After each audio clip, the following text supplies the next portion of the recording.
Penguin Random House presents Puffin Lives, B.R. Ambedkar, Saviour of the Masses by Payal Kapadia.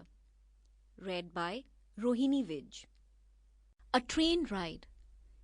It was his very first train journey, and the boy could not contain his excitement. He was only 9, and he had never so much as seen a train, let alone be on one. This was the year 1901. And passenger trains had only been recently introduced. A train ride was a big deal indeed, and it was a wonderful stroke of luck that the summer break had begun with one. The boy's mother had died recently, so the prospect of a summer break was a welcome one. The boy and his older brother had been left in the care of their aunt after their father was called away on work to a place called Koregaon. With the summer holidays around the corner, the father had sent word to the two boys to visit as soon as school closed. The children sent word back to their father asking him to meet them at the station. In their joyful preparations, no expense was spared. They bought new shirts, new silk dhotis, bright bejeweled caps, and new shoes. The boys waited eagerly, counting the days, one by one, and finally, the day of the great train journey arrived. It was hot as ever, and as the children clambered into the tonga that would take them to the station, their new clothes itched a little. But they gave this no thought, waving cheerfully to their aunt, who sobbed bitterly to see them go.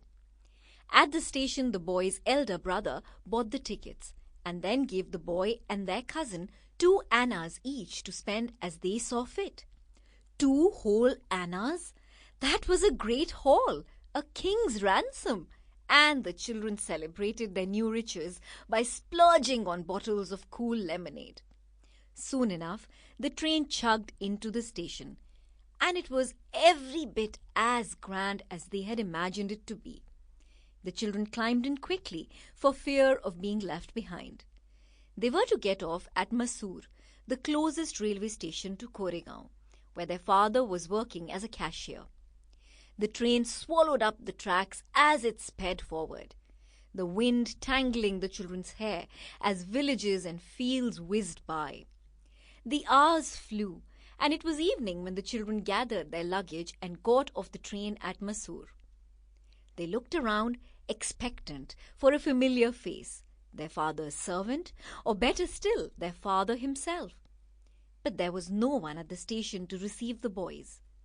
In but a few minutes, all the other passengers who had got off with them had disappeared.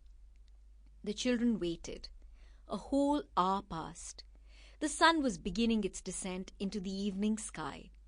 The early elation of their train trip was turning into a niggling worry. A man walked up to the children and asked to see their tickets. It was the station master. When the children told him of their plight, he seemed moved.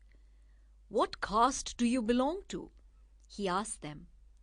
This question might seem odd today, but it was perfectly normal to ask this of someone more than 100 years ago. In those days, Hindu society was divided into 4 varnas, or castes: Brahmins, Kshatriyas, Vaishyas, and Shudras. There was nothing new about these divisions. They went back thousands of years. In the Vedic period, there was no caste system or Chaturvarna as we know it today.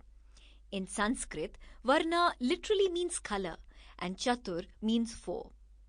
The Purush Shukla, one of the first hymns of the Rig Veda, alludes to 4 social divisions when it tells the story of how the world was created.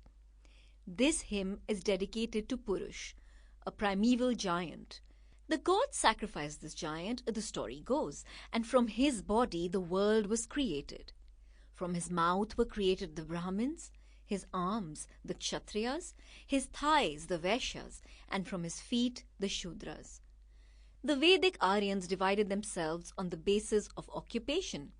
So the people fell into 4 categories depending upon the work they chose to do. Those who took to books and learning became the Brahmins. Those who preferred warfare and governance became the Kshatriyas. Traders were known as Vaishyas, and those who served these three classes were termed the Shudras. But over time, these divisions became watertight, especially after the decline of Buddhism.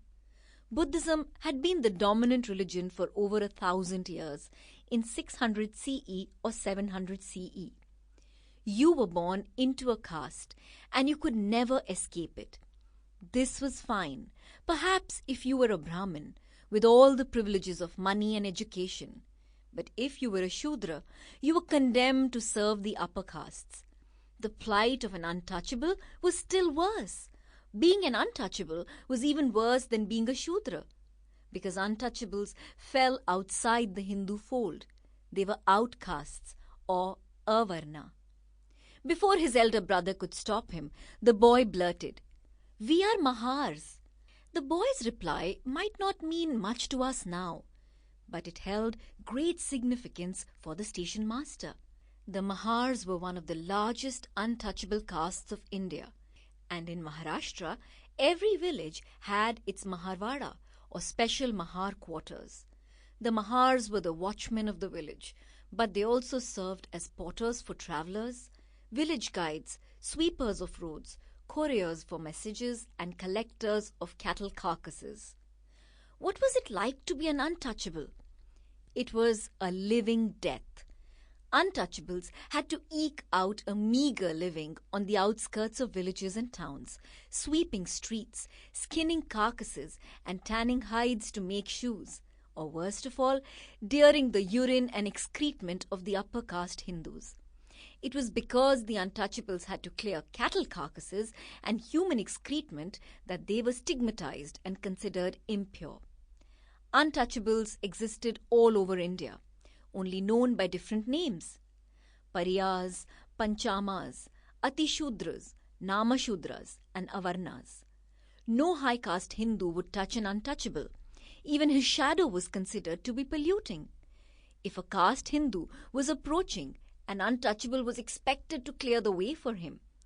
It was not uncommon for untouchables to wear earthen pots around their necks so that their spit would not defile the ground. They also had to tie a broom behind them so that it would sweep away their footprints as they walked. Untouchables could not draw water from any of the village wells, and they had to drink filthy water wherever they found it. Their children could not attend schools attended by upper caste Hindu children. Hindu temples were out of bounds to them. Barbers refused to cut their hair. Washermen refused to wash their clothes. Upper caste Hindus led lives full of contradictions.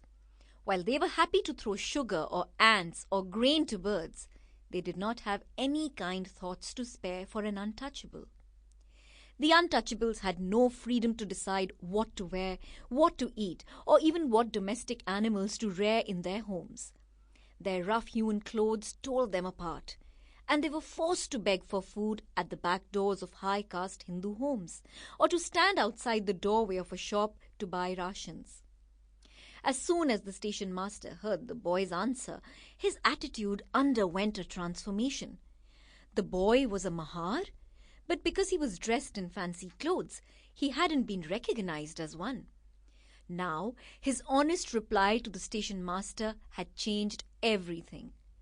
The station master's concern for the children gave way to revulsion, and he returned to his room, leaving the children standing there, bewildered and alone. The station master returned a half-hour later. What were the children going to do? He asked. There were many bullock carts plying for hire outside the station, but the boy's reply had already made its round among the drivers. No driver would risk being polluted by carrying untouchable children in his bullock cart. The children offered to pay double the fare, but they discovered that money was of no use in persuading people to change their beliefs. Suddenly, the station master seemed to have an idea. "Can you drive a cart?" he asked the children. The desperate children shouted, "Yes, we can!" The station master negotiated with the driver of a cart on the children's behalf. And so it turned out that the children would drive the cart themselves and pay the driver double the fare to walk beside the cart. By now, the sun had set, and the children were anxious. Sample complete. Ready to continue?